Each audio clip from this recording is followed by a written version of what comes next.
নজরুল স্মৃতিধন্য বাগনানের আগুনশীতে শনিবার মহাসমারোহে নজরুল ইসলামের ১২৫তম জন্মজয়ন্তী উদযাপিত হয়। নজরুল মূর্তিতে মাল্যদানের পর বক্তব্য রাখেন ডাক্তার শঙ্কর চক্রবর্তী, নজরুল স্মৃতিরক্ষা কমিটির সভাপতি গোপাল ঘোষ, যুগ্ম সম্পাদক প্রদীপ রঞ্জন রিত ও সায়ন দে প্রমুখ। গান, কবিতা পাঠ ও বাঁশির সুরে শ্রদ্ধা জানানো হয়।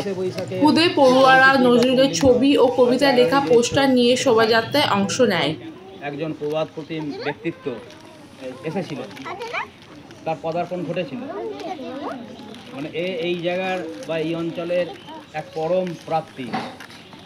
কারণ নজরুলের মতন ব্যক্তিত্ব বাংলা সাহিত্যে রবীন্দ্রনাথের পরেই যার স্থান নির্ধারিত, যার গান এখনো আমাদেরকে ভালো লাগায়, যার গান দেশপ্রেমের আগুন জ্বালিয়েছিল তরুণ সমাজের মধ্যে।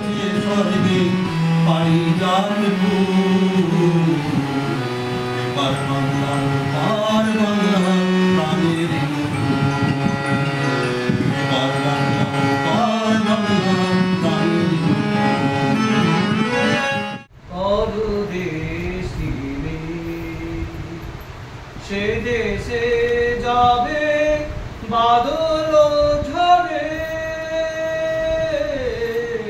সে দেশে যাবে বাদল ঝরে, কাঁদে না কি প্রাণ একলা ঘরে, সে দেশে যাবে বাদল